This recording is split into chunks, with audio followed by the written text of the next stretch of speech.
तो भाई आज मैं आपको बता रही हूँ दोस्तों, सूर्य देव को जल का लोटा संक्रांत से कैसे उठाते हैं। तो देखिए, संक्रांत से लोटा उठाते हैं जल का, जो हम सूर्य भगवान को जल देते हैं। तो सूर्य भगवान को हमें जल का लोटा साल भर तक किस तरह से देना है, तो वो चीज़ आपको मैं आज बता रही हूँ आपके। तो चलिए शुरू हैं। तो देखिए, एक जल का पात्र लेना है हमें, ये इस तरह से लोटा लेना है, ना है कोई भी तांबे का लो, पीतल का लो या स्टील का, आप जो भी लोटा लेना चाहे वो ले सकते हो। तो इस तरह से हमें जल का लोटा लेना है और इसमें हमें शुद्ध जल भर लेना है। शुद्ध जल भरने के बाद हमें गंगा जल डालना है, शुद्ध गंगा जल हमें डालना है इस तरह से।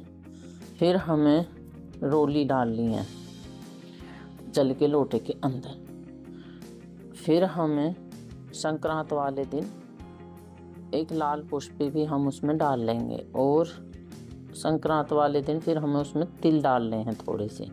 अगर आपके बीच में एकादशी पड़ जाती है, एकादशी आती है तो फिर उसमें चावल का इस्तेमाल नहीं करना है, हमें फिर तिल का इस्तेमाल करना है। और बाकी वीडियो बनाई तो मैंने तिल का इस्तेमाल किया है।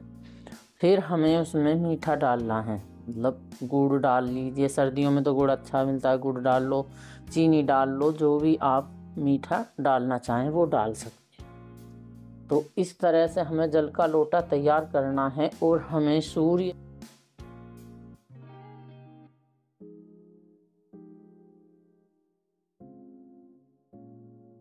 छत पर जाकर सूर्य देव को हमें जल देना है। तो इस तरह से हम जल का लोटा शिव जी को, सूर्य भगवान को उठाते हैं और सूर्य नारायण को हम जल का लोटा देते हैं। तो ये हम संक्रांत करते हैं। जब हम इस संक्रांत चालू करेंगे तो अगले संक्रांत हमें उद्यापन करना है।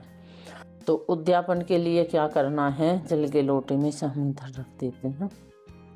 तो हमें जो सूर्य भगवान का उद्यापन करना है उसे हम कैसे करेंगे, तो उसके बारे में भी मैं आपको उद्यापन में ही बता दूंगी आज ही। तो उसके लिए भी हमें एक लोटा लेना है नया, मतलब अगली संक्रांत आते ही। तो हमें लोटा लेना है एक स्टील का ले लो, पीतल का, तांबे का, जिसका भी आप ले सकते हो वो आप लोटा ले सकते। कपड़े लेने हैं तो आप जैसे पैंट शर्ट के जोड़े आते हैं वो भी ले सकते हैं, कुर्ता पजामा भी ले सकते हैं, जो आपकी श्रद्धा हो आप वो ले सकना है। आप स्वेटर लो, लोई लो, जो भी आप जिसको भी देना चाहो उसके अनुसार आपको गर्म कपड़ा लेना है। और उसके ऊपर हमें दक्षिणा भी रखनी है। तो दक्षिणा भी हम रखेंगे। दक्षिणा हमें ज़रूर रखनी चाहिए, क्योंकि दक्षिणा के इसलिए रखते हैं, जो भी हमारी कमी होती है, जो भी हमारे दान पुण्य में कमी रह जाती है, वो दक्षिणा दोनों हमें ले लेने हैं और इन्हीं के ऊपर रख के हमें, और जो भी मूंगफली, रेवड़ी, खिचड़ी, आप जो भी दान करना चाहो, जो भी रखना चाहो वो आप रख सकते हो। ये मैंने सरल, बिल्कुल सादा सरल आपको उद्यापन बताया। इस चीज़ों पे हम फेर के 2 बार और हाथ जोड़कर प्रार्थना करके सूर्य नारायण से, और हम किसी पंडित को या पंडित को ही दान देंगे, क्योंकि जेंट्स का है तो जेंट्स को ही दान करना है। आप अपने ससुर जी को दे सकते हो, भांजे जमाई को दे सकते, मतलब जो भी आपके पास ले सकता है आप दे सकते हो, उसको आप दे सकते हो। तो ये तो होगी सूर्य नारायण उद्यापन। तो अगली संक्रांत से एक नियम जरूर उठाना चाहिए, हम इस तरह से दान पुण्य अपने साल भर में कर देते हैं और हमें करना भी जरूर चाहिए।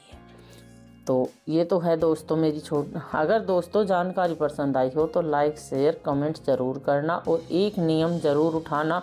कौन सा नियम आपने उठाया वो मुझे कमेंट्स करके ज़रूर बताना।